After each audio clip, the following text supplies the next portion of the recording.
It's never been done before. There have been many reports of sightings from around the globe, but no one has ever been able to track him down and actually get him on camera. To be honest, I was not all that interested in the whole thing in the first place. But then I got a phone call that would change everything. It was from a trusted friend of mine in the filmmaking business. He was working on one of these storm chasing documentaries when he came across an old man, the owner of a little hotel where he and his crew were staying while shooting in the area.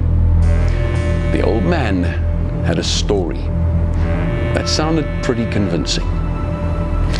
Well, that in itself wouldn't have moved me, but as we followed up on that story, it led us to 3 other people who somehow, although they were completely unrelated, each had a story that connected more dots in this mysterious picture than I have ever seen before. And so, we booked some airline tickets.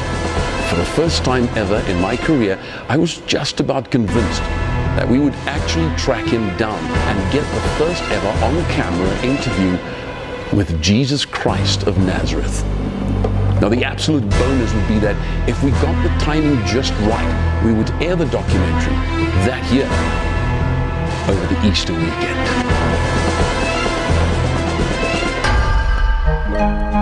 And that baby! I mean, how was I supposed to know that baby is the Messiah? Huh? Doesn't look like the Messiah. Looks like a baby.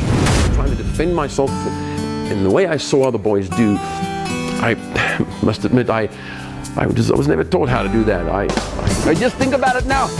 Just about everybody at this party used to be, you know what I'm saying? For days, all of a sudden, I hear this voice. He wasn't afraid. He came up here all the way into our cave. It was something, man. Come on, it's the wrong man. You got the wrong man hanging there, man. It's the wrong man hanging there. It's me that should be. Why did he have to die? He's not dead. He rose like he said he would, man. Well, after a number of long flights and a 2-day road trip, we pulled into a little one-horse town, found the only hotel in the main street, well, the only street, and there he was, an old man with a great story, but a story that turned out to be at least a couple of decades old in the end. So you want a room? Well, that's fine. You can come in. I have a room. All I have is empty rooms. 30 a night. 30 a night. Any room. Any floor. 1, 2, 3. 30 a night. Any room. You want a room? Come in. I can give you a room. Any room is yours. 30 a night. You want a room or not? So come in. Don't just stand there in the open door. You're letting the flies out. Yeah? Well, what do you mean you want just ask a couple of questions? So all you want to do is ask a couple of questions? What do I look like? Google? All right. Come and ask your questions. Questions are free for now. No, wait a minute. Don't even start with price increases. Don't even start with price increases. Eh? What do you know about price increases? What do you know about running a little hotel like this? Eh? It's not easy, man. Look here. I'm standing here. I'm going through my little savings bag here. I'm looking for precious pennies. Eh? It's not easy running a little hotel like this here, man. It's a dog eat dog, you know. That's what it is. Eh? Yeah. It's not easy running a hotel like this. Of course, we had some price increases during the census. Huh? Everybody around you increased their prices during the census. Huh? Is that against the law? So go ahead and sue me. You're not from the government, are you? Nah, just asking. Yeah. Anyway. Stupid Romans and their stupid census. Bethlehem, Schmettlem. Nobody ever comes to Bethlehem unless you order them. Yeah. But anyway, you know what?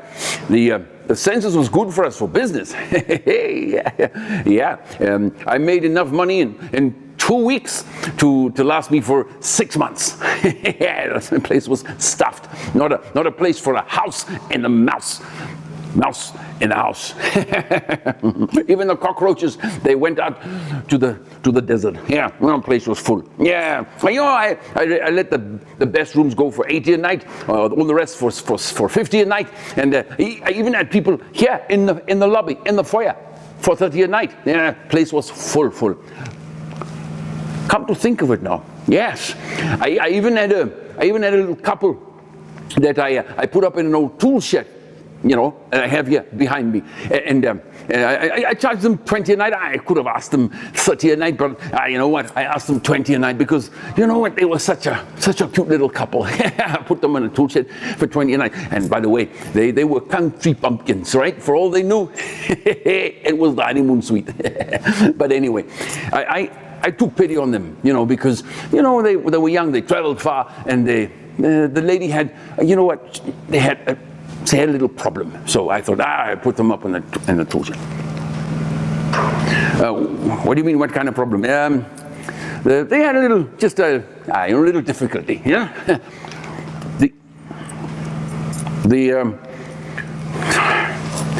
You're going on with this. The girl, she had some female problem. That's what she had. Why are you going on about this? Okay, let me put it this way.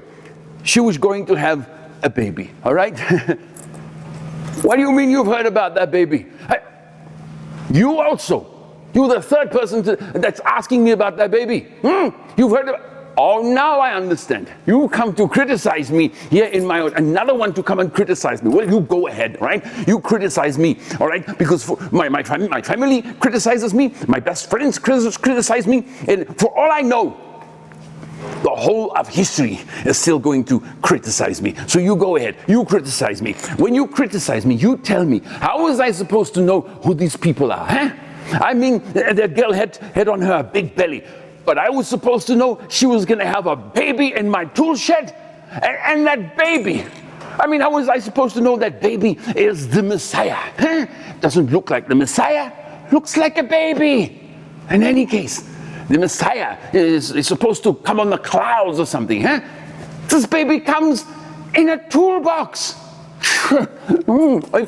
If I knew who these people were, I would have given them a better room. Of course, man. As a matter of fact, now that I think about it, I could have advertised. The Messiah was sleeping here. I put that sign on a tool shed. You tell me, whoever is going to believe me? Nobody's even believing this story. Who the heck's going to believe that story? Who on earth? Yeah. Amen. So you want a room? I can put you up in the honeymoon suite if you want to. Nah, thought so. Okay. Well, thank you. You'll be on your merry way.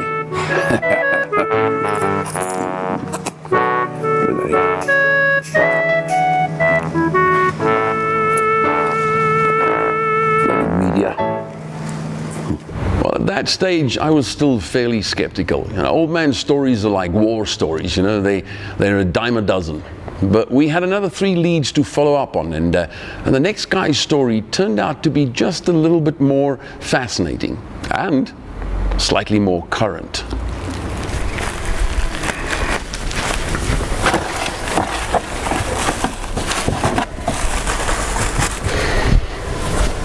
Hi, good morning.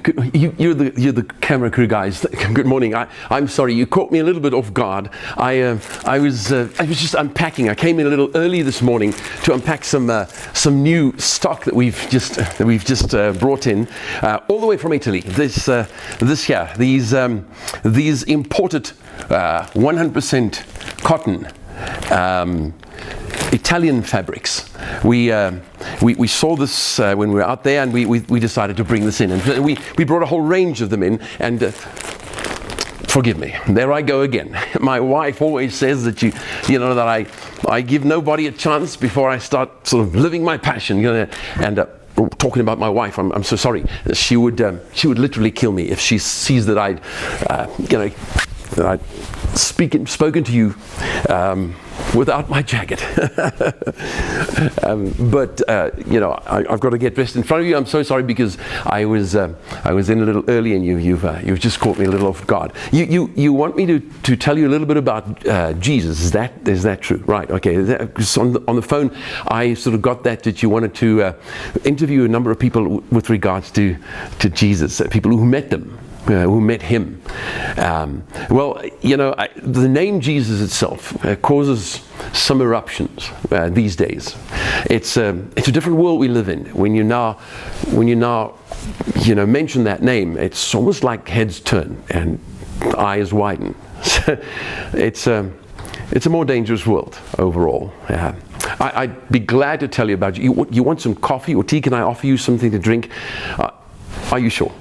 Okay, well, I'll gladly tell you what I know about Jesus. I don't know as much about him as many other people, his followers, for instance. But I'm glad to tell you what I know about him.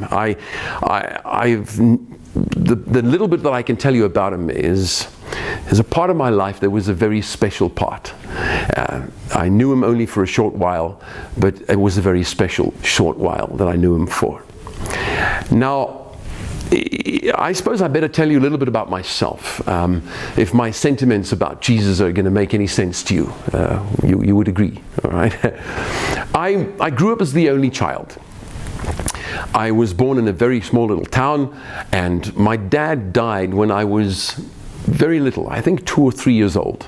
My dad passed away. I'm not quite sure how it happened, but it made my mom very protective over me.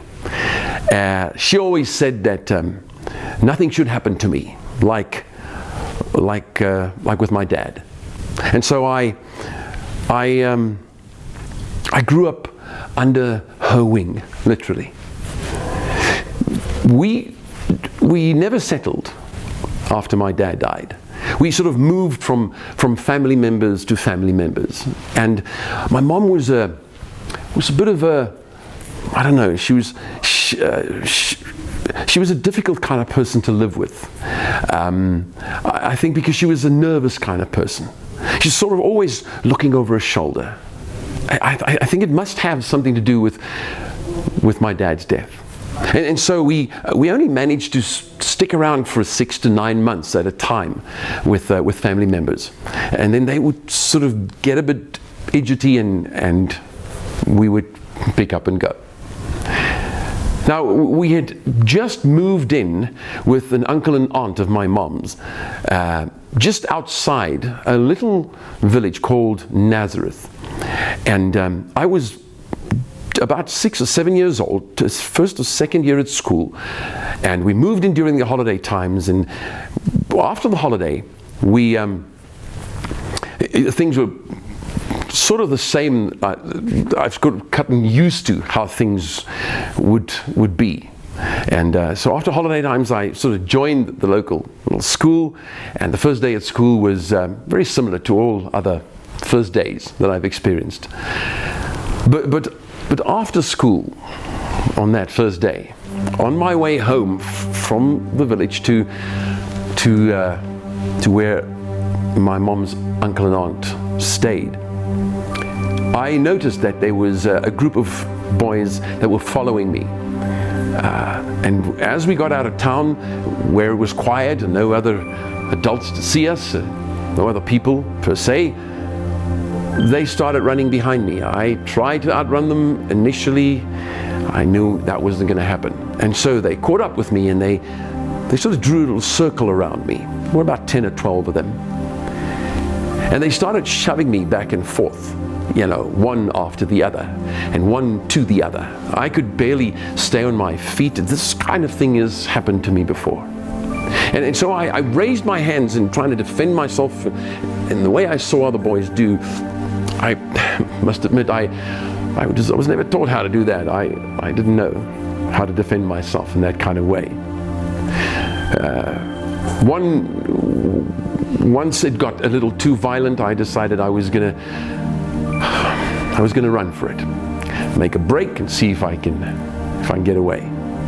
Well, I sort of broke through the circle, and one of the big boys, I think you could probably call him the bully of the group, he immediately stepped in after me, and he I think they call it ankle tapped me, and I just fell down to the ground. Before I could even get up, I could feel first of all, as I fell, I could feel the gravel just grinding into my skin and also in the bottom of my chin and parts of my mouth. And before I could get up, he was on top of me. He put his whole weight on top of me, and with his knees he pinned my arms down beside me. I was literally helpless. I had fallen the wind out of myself, and I couldn't breathe. And then to make it worse, he started shoving handfuls of dirt and gravel into my mouth, tugging my head back on, grabbing me by the hair. I had some back then.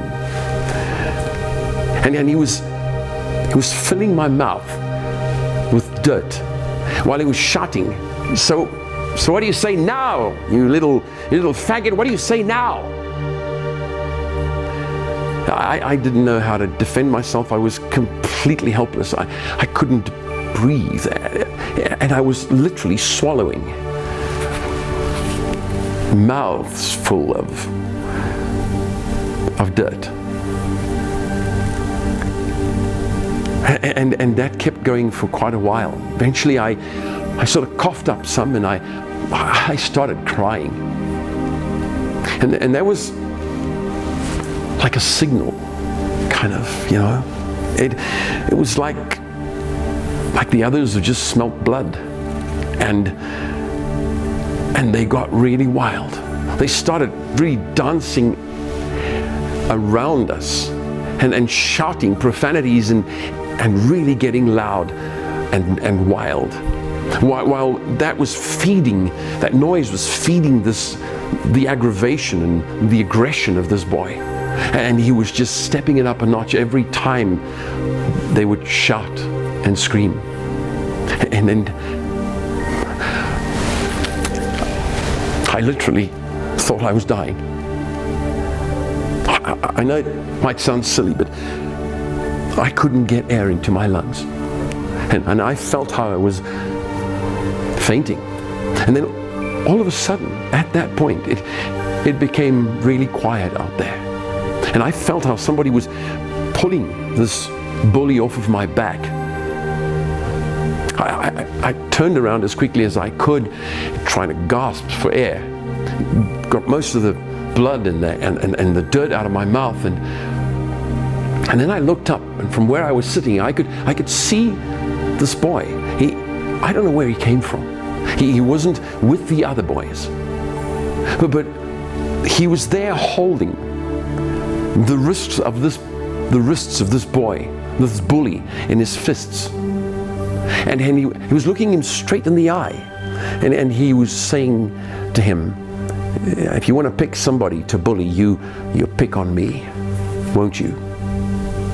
Well, this bully just, he just pulled back. He reared back, and he just gave this boy a tremendous shot on the nose. The blood immediately started running over his mouth and over his shirt. And this boy somehow just managed to smile. I mean, he wasn't being obnoxious or anything at all. It was a truly friendly smile.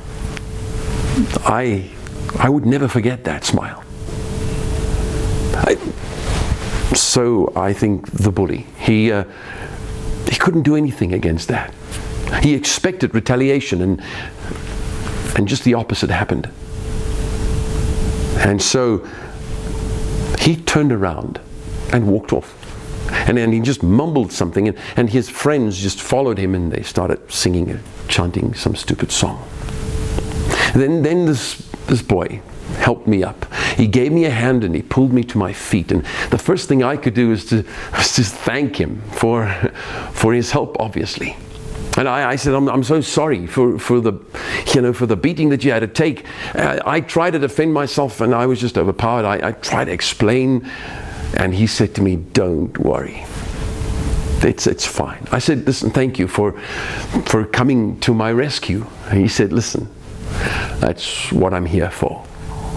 Well, I didn't quite know what he meant, but we became really good friends. I mean, I don't know how they did it, but him and his brothers, they managed to convince their mom to convince my mom that they were safe for me to play with. And we would go to his dad's house, and in the backyard we would wrestle for the whole afternoon, and he would referee for us, you know. And Jesus told me to play peggy with a knife, you know, like you do. He told me to fish, how to fish, taught me how to fish, and how to fly a kite. It was such a special time in my life. Well, you know, things sort of got a bit uneasy again with Uncle and Aunt. And my mom decided it was time for us to go again. And so we upped and left. I never saw Jesus ever again after that. I now own this little clothing shop with my wife, and this is my passion. Well, it's one of my passions. The other one is fishing. I love to fish to this day. So if you'd ask me what Jesus meant to me in my life, although it was only for about 6 to 9 months, I would say he was the best friend I ever had. The next day, our third lead took us to a slightly larger town, or rather a city suburb about 4-hour drive from there. It took us 2 days to track this guy down. He never stayed in one place. He turned out to be a married but homeless street preacher. Now, these kinds of guys I never wasted much time on previously, because, you know, you're never really sure what's going on inside their heads.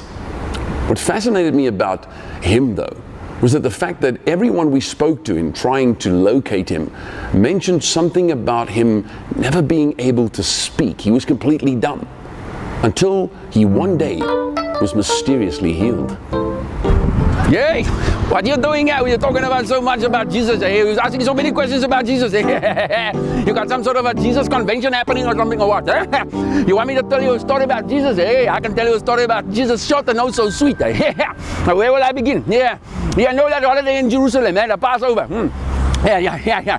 It was a holiday, and my friends and I were we're hanging around, you know, because it's a holiday, we got nothing to do. Now, you know that Last Supper that Jesus had with his 12 buddies, Well, I wasn't invited to that one, But don't get me wrong, I couldn't go anyway, because it was holiday and I was hanging around with my buddies during the holiday, you see. Anyway, we were hanging around, and we hear that Jesus is coming into town. So we thought, hey man, let's go out and go have a look at him and see what the man looks like, Let me tell you, just about a gazillion other people had exactly the same plan, We get out there in the street, there's just thousands upon thousands of people.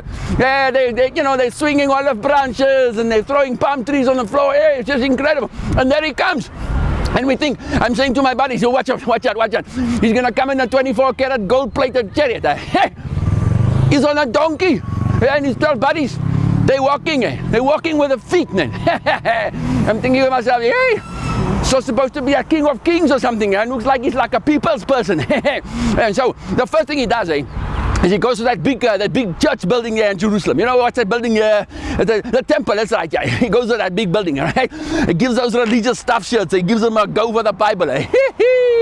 Those oaks were squirming like worms. And then he takes out a whip. I don't know where he got it, but I'm telling you now, he goes through that place and he chases everybody out there. You know, there's people selling stuff, man. They're selling doves, and they're changing money and stuff. They got Jerusalem there. I mean, you turn it around, you shake it, and then it snows on Jerusalem. Anyway, he throws all the tables over. Everything is just chaos, total chaos.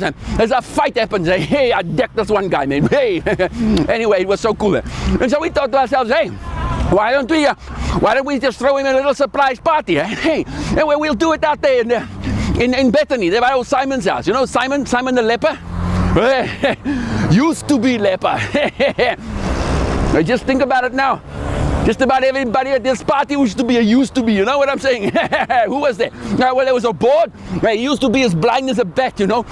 there was this lame guy used to be not able to could walk at all. Like, it was just still slating around. There was this crazy guy. I mean, just keep him away from the dip, and from the punch. There was old Lazarus. He used to be as dead as a doornail. And then there was me. I used to be not to be able to speak. Now you can see I can do it.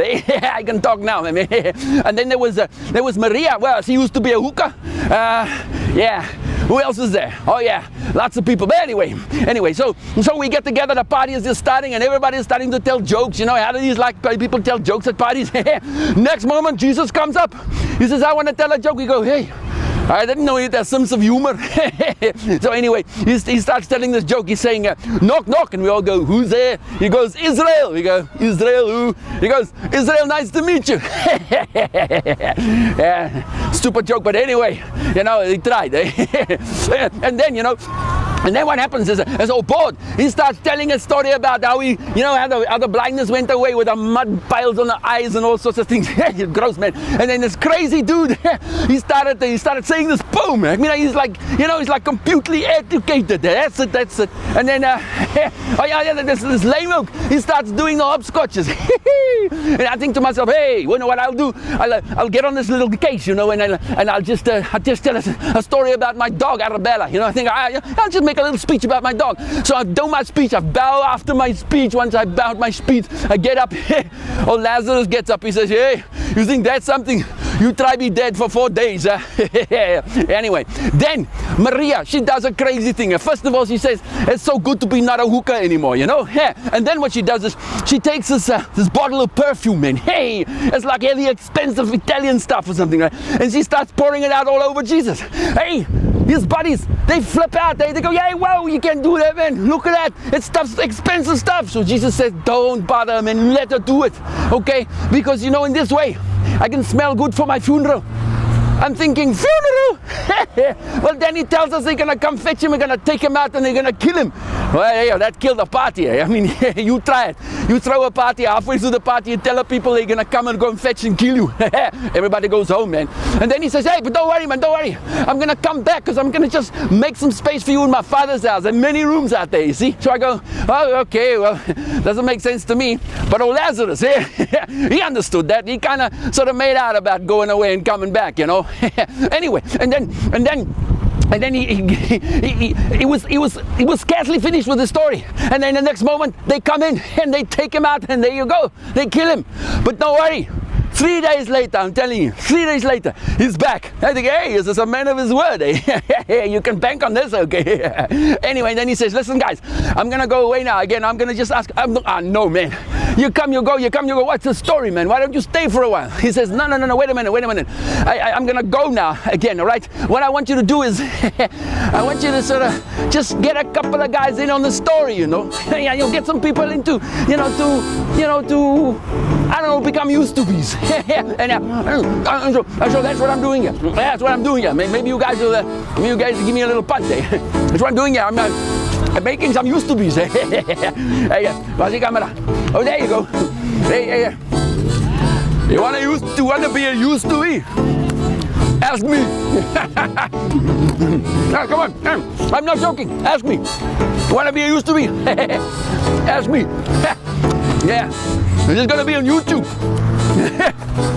Anyway, follow me. I'm gonna make some used to be's.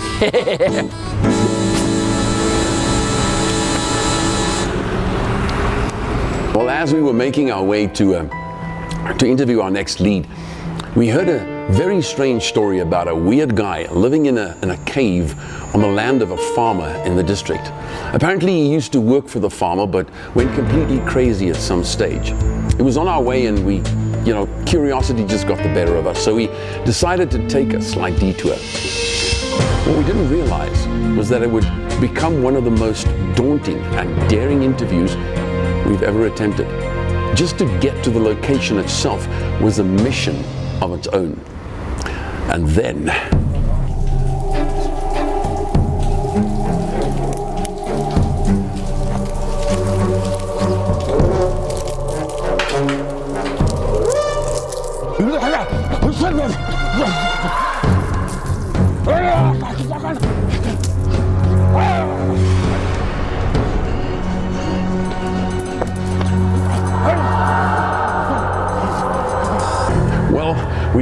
there with all our kit mostly intact.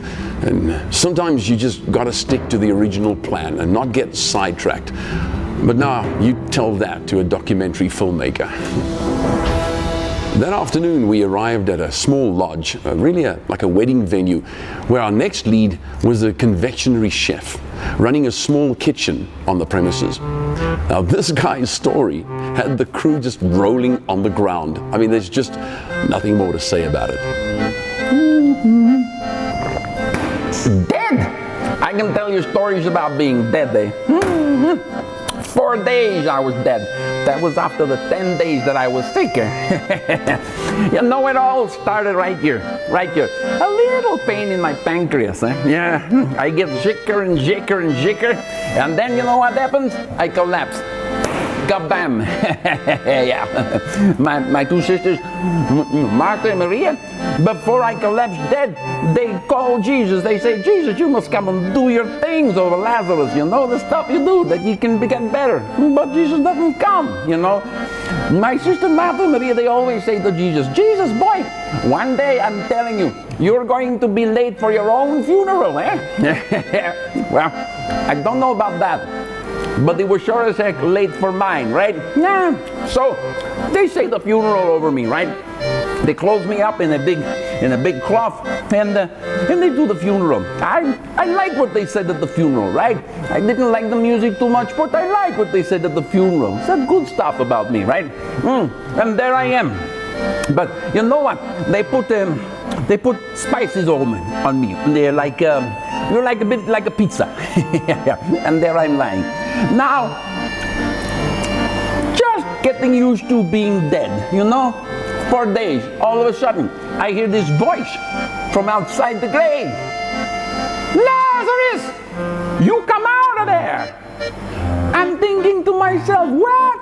But that sounds a little familiar, doesn't it? So I'm trying to get up, but I can't get up. You know why?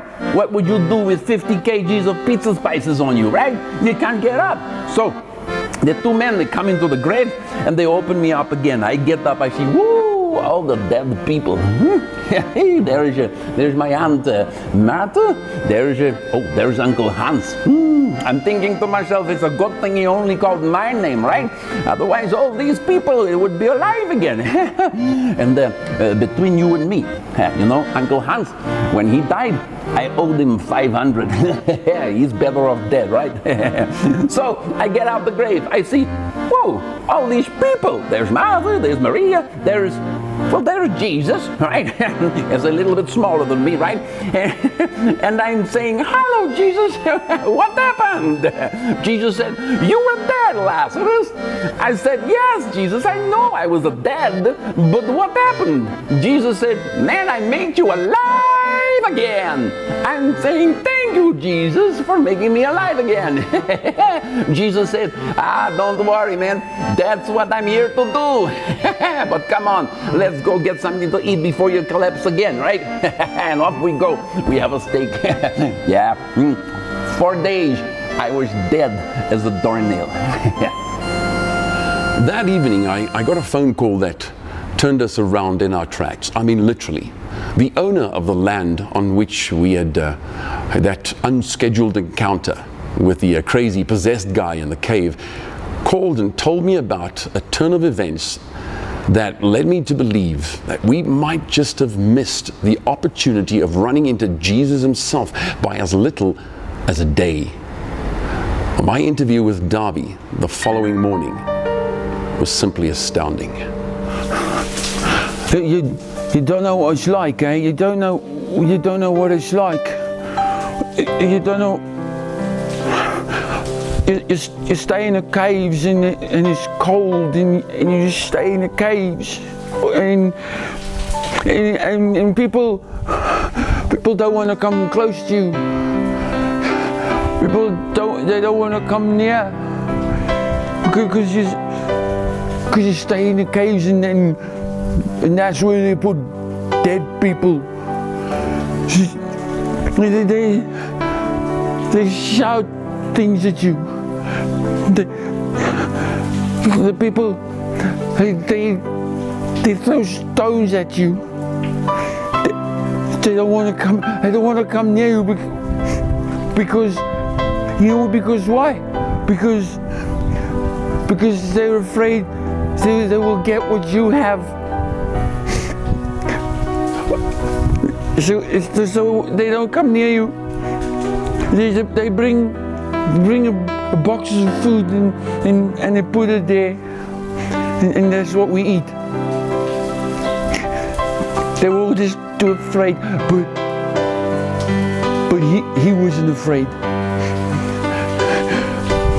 He wasn't afraid. He came up here all the way into our cave, and then I told him to go away. I didn't want him to come close to me. I didn't want him to come close to me. I told him I wanted, but I didn't want it.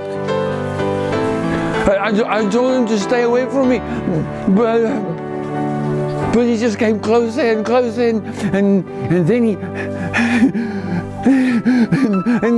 he touched my hand.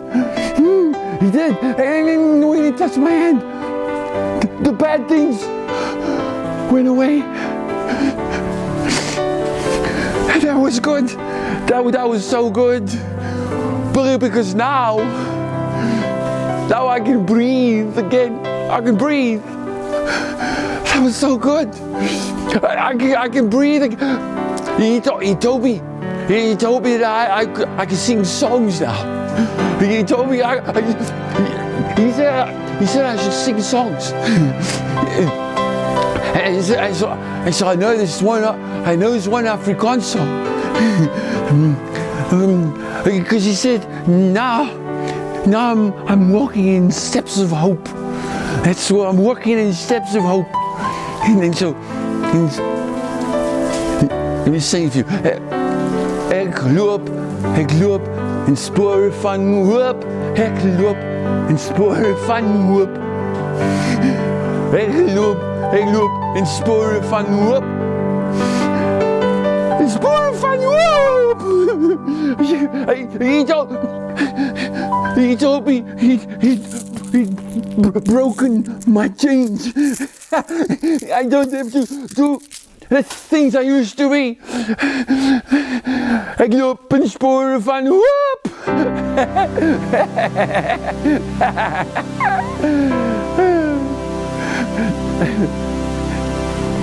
Well, by now I was convinced that we would somehow make this dream come true. We were never this hot on a trail before. More than ever before, I believed that we would actually become the first film crew ever to track Jesus of Nazareth down and provide proof on film of his existence. Now, Davy gave us a description and some direction to a man he used to see in hiding in the mountains near his cave occasionally. It took us only one day to track that guy down. Hosanna, Hosanna, Hosanna, Hosanna, Hosanna. Hey! You caught me singing, right? Hey, listen, buddy. I heard you were coming up here this morning. So I think, you know what? Why didn't you buy one of these boxes? I mean, look at these boxes. They're just brilliant, man. You know, they clip together, all right?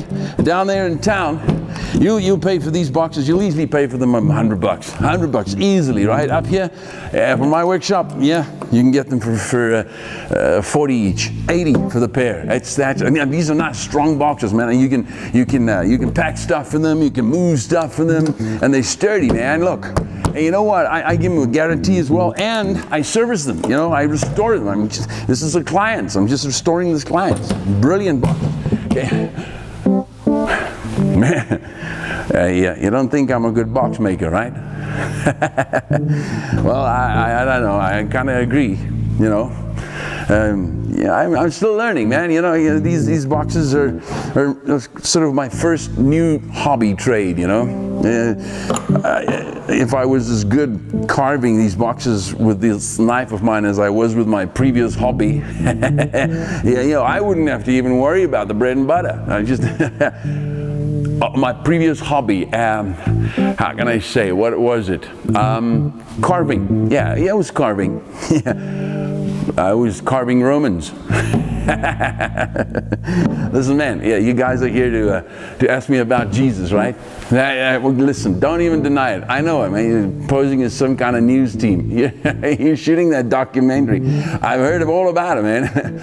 Yeah, you know what? I know what happens in this town. That's the thing, you know. You came in last night. I know where you slept. Yeah, I know what you had for breakfast, man. You don't like fish, do you? I scared you there, didn't I? Oh, you're looking for Barabbas? Well, funny thing, you know, Barabbas doesn't live here anymore. He kind of died a couple of years ago, you know. And so can't help you there. But if you want to, I can tell you what I know about Jesus. Yeah, sure. You know, where will I begin, though? That's the thing. Killing Romans, I suppose, you know, that's where I should begin, because that's why they caught me in the first place. You see, I was fast, man, you know. no one could do it like I did. And I didn't even stick to Romans either. I mean, it could be Gentiles, it could be Jews. I don't care as long as the money was right, you know. As long as whoever hired me paid good money. So, you know, I knew how to get in and out in 30, 60 seconds. I just knew how to just, you know, close their gentle mouths and cut their little gentle throats. Or should I say Gentile? Yeah, I was the best. I stopped counting at 30. Yeah, I don't remember after that. Yeah. But the thing is, I was in this holding cell. Yeah, they eventually caught me, those Gentile boys. You know what? I knew they would. I knew the run wasn't going to last forever. You know, so so I was sitting in this holding cell, and I don't know, it was probably about 11:30 at night. So I hear this chanting outside, "Give us Barabbas, give us Barabbas." I'm thinking, lynch mob, you know. It's that time of year again, you know. They do these crucifixions, you know, sort of like once a year, you know, to scare the heck out of people. Just to keep them in line, you know. Yeah. Anyway, so I don't know, about a half an hour later, this Roman soldier approaches my cell.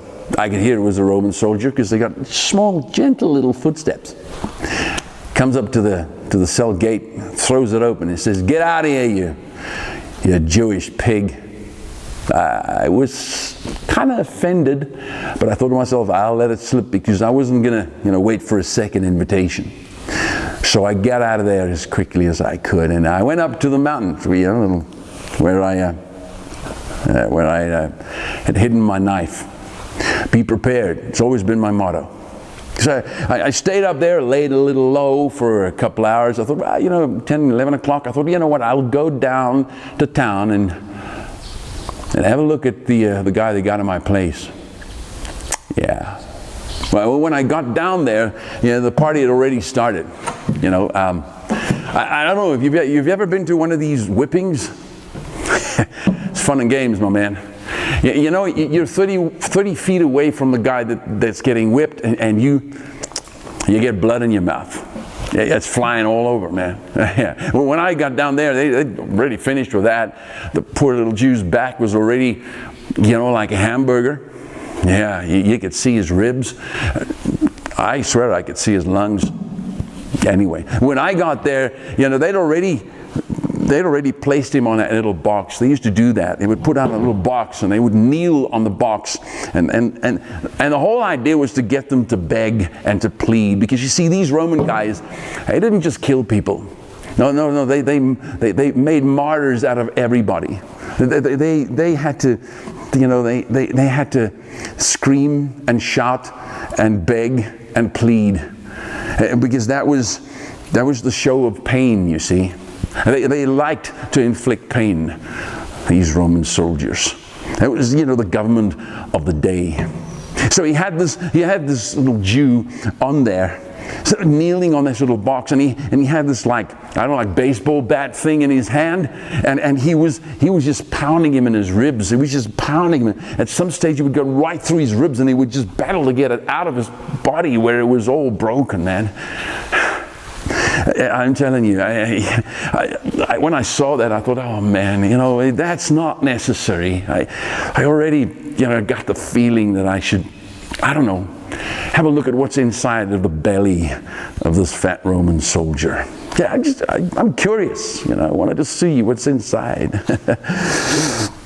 Anyway, he would be shouting at that Jew's head. He was spitting at him. So, what do you say, little Jew boy? King of kings. What are you doing now, man?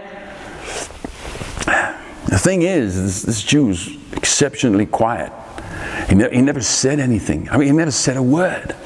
He would pound him, he would spit on him, he would shout in his ear, and he would just not say a word. And that was really weird. And then when that happens, the problem is then these Roman soldiers, they step it up a notch, you see, because they want to get some sort of a reaction from them. And so what he did, he placed this Jew on top of that little box, had him sit down, and then he took a blindfold and he blindfolded this little Jew. And then he took 10, 15, maybe 20 of his little soldiers, and he had them stand 20 yards or so away, and each had a pile of rocks. And they would throw rocks at this little Jew, and every time somebody would hit him, this soldier would be in this Jew's face, and he would go, so what do you say now? You're some kind of magic man, aren't you, right? So tell me, whose rock just hit you? Come on, tell me, man. Tell me whose rock? You know everything, don't you, King of the Kings? I was really getting fed up. I mean, yeah, you can only take so much. I was ready to just storm in there and just open up that Jew. Yeah, I mean that Roman soldier. And then at one stage, as I was moving in, I was thinking, this is it. I'm gonna open this guy up. And as I moved in, a rock hit this little Jew right on the side of the head, and he fell over. And this Roman soldier just bent down to pick him up on his hair, by his hair, and pull him back up. And as he did that, he pulled the blindfold right off his eyes. And as that happened, I arrived right there with them. I got my knife in my hand. I'm ready to do my thing. And this Jew is just looking at me. I mean, his eyes are just fixed on me. It's like I was the first thing he saw when that blindfold came off. And with the blood running through his eyes, looking at me through that blood, is like you're saying, without using a word, don't worry, it's going to be cool. Don't worry, it's all fine. I'm thinking, how can that be? Where am I hearing that? But he's saying to me, stay back. Don't stop it now. Without speaking. Well, then they started marching him out. To the little hill out there where they would put the crosses. They would crucify people, once a month. And they would be leading him up there. And on the way there, what freaks me out is like 10, 12-year-old little Jew boys, right? They're throwing rocks, pelting rocks at this guy. It's one of theirs. It's one of theirs, right? It's their king. And they're throwing rocks at him, man. It's like there's no friend around. It's like everybody around him has just turned into his enemy. It's like the whole world has just become his enemy. I just couldn't understand that, man. And all the time he wasn't saying a word. He didn't say a single word. They got up there, they nailed him to that cross section, and they put it onto the pole, and they just lifted the whole thing into his stand. And all the time he wasn't saying anything. He wasn't saying anything at all. Now they've taken, torn his clothes off of him, and they're selling it amongst each other and stuff, and they're just taking it too far, man. Just leave the guy to die in peace. And all the time he wasn't saying anything. I'm thinking, I got to do something. No, I've got to stop this, man. And now they're shouting and screaming at him, and they're just mocking him. Yeah, King of the Jews. Now you can get yourself down from there, can't you? I mean, it was just. I thought, you know what I'll do? I'll just go straight in. It's time. And so I pushed my way through the crowd, right? And I got right up to this Roman soldier. And as I got right up to him, just to open him up and finish it off, I saw this man hanging on this cross and chewing it. And I could hear he was saying something under his breath. He was trying to say something. And then it dawned on me. I realized, oh man, that's it. That's the way. You kept the best for last, didn't you? Oh, that made my heart feel so good because I knew he was going to cuss them out, man. I just knew he was going to ban them to hell. I said, just go ahead, Mikey, go ahead. Maybe your last breath. Use your last breath to damn these freakers to hell, man. Just do that. Do it now. Do it, man. And I'm just cheering him on, and I'm thinking, yeah, I want to hear this, right? And I'm moving right up to the cross, and as he's hanging there, I'm listening to every word that he's going to say, and he goes, under his breath, he goes, Father, please forgive them because they know not what they do. They don't know what they do.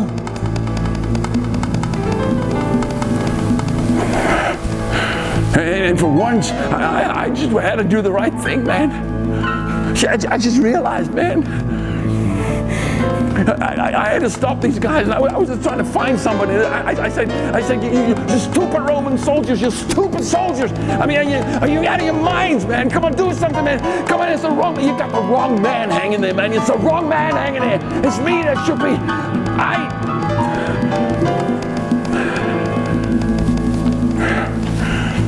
Whoa. Hey, I'm so sorry, man. Sure seems like I got a little carried away there. I'm so sorry. I don't get a chance to tell the story a lot around here anymore. You know, it's like everybody's heard it. Yeah. Anyway,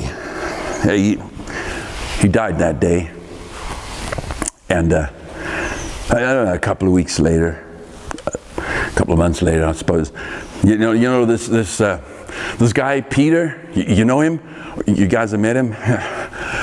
Whew. He comes up to me, and he says to me, "You're Barabbas, aren't you?" I go, "Yeah, I am. And what about it, man?" And he says, "That Jew Jesus, he took your place, right?" I said, "Yeah, he did. And what are you going to do about it?" He says, "No, it's cool, man. Took my place too." I didn't understand what he said. You know, I mean, I was the only one in jail. And then, well, you know, and then he explained it to me. And he told me all about grace and all about God's love. And oh yeah, okay, all right. So you've heard, right? Okay, he made me a Christian, right? So here I am. Oh, you've heard that too? So my best friend in the fellowship is a Roman soldier. Yeah, that's kind of true as well. Oh yeah, and occasionally on a Wednesday I take a Gentile out for coffee. hey, but tell me, how about taking one of these crates? Come on, man. You know, you gotta support my little business here, man. Come on. You know what? I'll tell you what. I'll give you this crate. As it is here, this pair here, yeah, locked in and loaded, right, ready for you, right, to take it home, okay? Put your camera gear and stuff in there. It'll be so cool, man. And you can get it for you know what? I make you a deal. I give you this box, free, on the house, both of them, the set. And the one condition, it goes with the story, right? You go tell everybody you didn't meet Barabbas because he was dead when you got there. He's now alive in Christ. So, it's yours. See you later, beta. Hosanna, Hosanna, Hosanna. So just as we got to a point where we thought our wildest dreams as filmmakers were about to come true, it was all shattered. We'd heard about these killings, beheadings, and even crucifixions in the country, but we never counted on Jesus, if he actually existed, being that seriously targeted by the government. We must have missed these events by as little as a day or two. That evening, we got word of a number of guys hiding in a small chapel, waiting in faith on a promise. Guys, just stop the song, guys. Just stop the song. Just stop singing that song, please, guys. Guys, I've got a headache. I cannot bear that song once more. Just stop it. Thank you. Thank you. Guys, what are we doing here? I mean, we're sitting here in the dark and we're singing old run-down songs. It's not going to happen. He's not coming back. It's just what it is. He's not coming back. Let's just face it. I mean, it's almost been, what's it, 3? Andrew, don't even start with that. I know he said we should wait 3 days and then he'll come and have some wine with us. You know what? I don't care if he said he was going to have a steak with us. It's just not going to happen.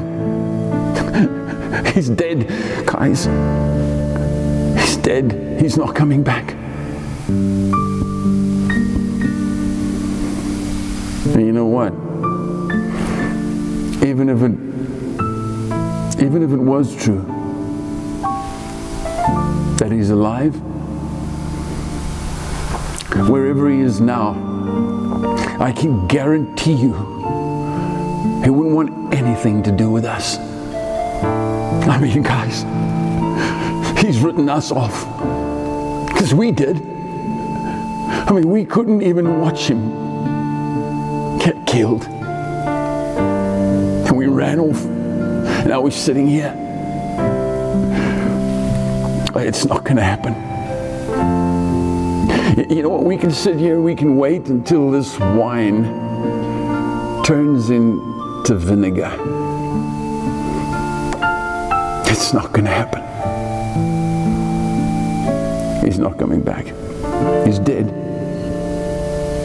Oh, yeah, Andrew, yeah. You know what? I wish, just like all of you here, I just wish that it wasn't true that he's dead, that he'll come back. I wish. But you know what? Guys, this is no fairy tale, you know, where the good guy wins at the end. I mean, this is real life, guys. You know, just get a grip. This is real life, and the good guy, well, he's dead. Let's just drink the wine, man, and go home. I mean, why wait anymore?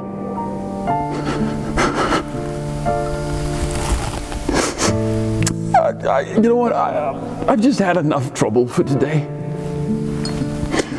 I don't think I can bear more trouble. Yeah.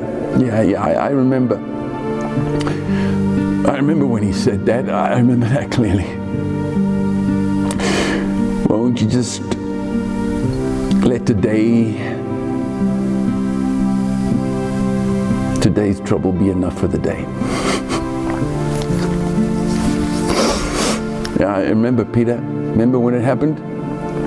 Yeah, we were walking all day, and you were getting grumpy because you were hungry and tired, and you kept nagging Jesus about supper. You kept saying, Jesus, come on, man, we're hungry, we're tired, man, what are we going to have for supper? And he just laughed at you every time. Remember that? And you got cross, man. You just kept saying, Lord, what are we going to have for supper, man? Look, it's already dark. And he just laughed at you. And eventually you just stormed right up into his face. You said to him, Jesus, I'm not joking, man. What are we going to have for supper, man? And he just smiled again. And then you got so mad, you just turned around, you stormed off, and he ran behind you, and And he tackled you. He's done it so many times. And then he started wrestling you, and then he started tickling you until you couldn't hold the laughter anymore. And then he laughed and you laughed, and he broke your mood, didn't he? And then when you quieted down, you said, all right, Jesus, just forget about supper. What are we going to have for breakfast tomorrow?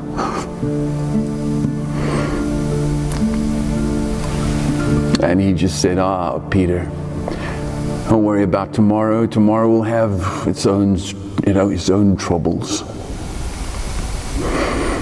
Won't you just let today's trouble be enough for the day?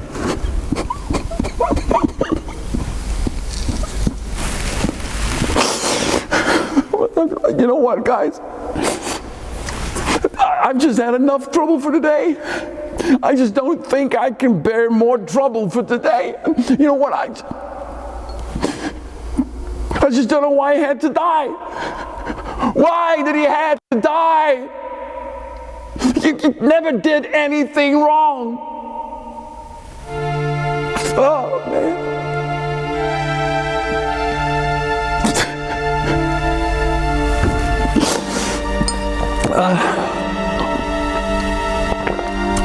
Guys, I'm sorry, man. Look, I'm sorry. I'm sorry. I'm emotional today because you know why? I'm just thinking. He was the only guy that ever chose me for anything.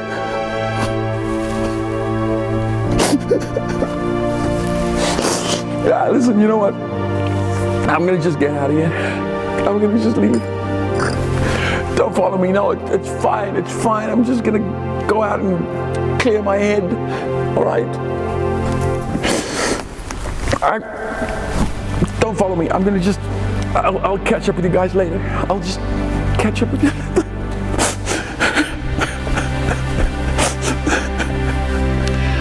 Well, we had to face the inescapable truth that no documentary filmmaker ever wants to face. We missed one of the most profound film opportunities in history on more than one occasion, sometimes by as little as 24 hours. And then, as we were packing up our gear the following morning, it all just changed again. Thomas, man, Thomas, where are you? Any of you guys saw Thomas? I gotta find Tommy, man. I gotta find him, man. I gotta tell him the story, man. You guys, you won't believe this. You won't believe who I just saw. Wait for it. I just saw Jesus. I know it sounds impossible, but no, I'm not drunk, man. Check it out. We didn't even finish the wine. Okay, all right. Let me tell you. Okay, all right. You know, we were sitting last night where Jesus said to wait for him, right? We were, singing some songs and whatever, and then old Tommy got a little depressed, and like he sometimes does, and he took some time out, and he went to take a breather and open his head or clear his head or whatever he does. All right, he's just left. All right, just imagine this: John and Mary, they pitch up with this wacko story, man. A story about, the stone that was rolled away and an empty grave and stuff. I'm thinking to myself, this I gotta see for myself.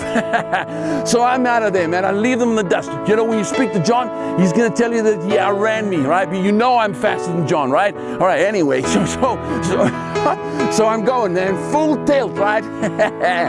Next moment, out of the blues, there's this dude next to me. I mean, he just pitches up from nowhere. And he's tugging on my sleeve. He's going, hey, buddy, what's up, man? What's the rush? I'm going, what? I don't need this now, man. So I shake him off and I'm out of there, man. I leave him behind me. Next moment, he catches up to me. He's there, right there again, tugging on my sleeve. Hey, buddy, what's up, man? What's the rush, man? What are you doing? Where are you going? I'm going, please leave me, man. I just don't have time for this. You know what? I'm looking for a dead friend of mine, okay? So just leave me, man. And again, I pull about 10 steps from him. Next moment, he catches up from behind and he just tackles me, man, right in the grass there. I'm rolling around. I'm trying to fight this guy off of me. You won't believe this, man. I'm saying, hey, man, what are you doing, man? Please, man, just give a guy a break, all right?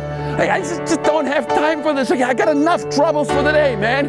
He goes, hey, Peter, why don't you just let today's trouble be enough for the... I said to him, hey, man, where'd you hear that? He goes, Peter, it's me! Surprise! I'm telling you, I just couldn't believe it, man. He's not dead. He rose like he said he would, man. he's jumping alive, man. It's gonna be just like the old days. I don't know what we're gonna do now, man. You know what? You know what? What's the best of it all? He's not even mad at us, man. He still likes us. I just can't believe this. It's going to be like the old days. You know what? He told me some story about us dying with him and us being raised with him. It's incredible. We live in him and he lives in us. I don't understand all of that. All I know is Jesus is alive. I just saw him. And I got to tell this to Tommy. Tommy, where are you? Tommy! Tommy! Tommy! Dumbass, where are you, man? Well, we tried to keep up with this fellow Peter, but by the time we got all our equipment and gear loaded up, he was long gone.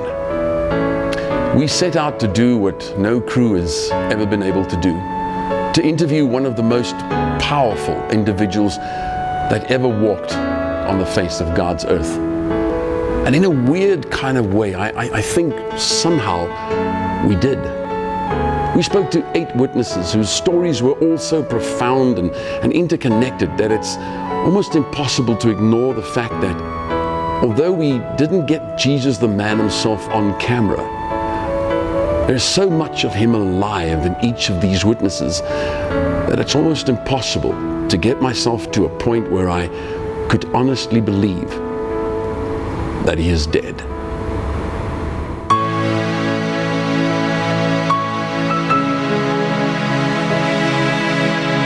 How's your camera? Oh, there you go. Hey. You want to be used to me? Ask me. Yeah. This is going to be on YouTube. Anyway, follow me. I'm going to make some YouTubers.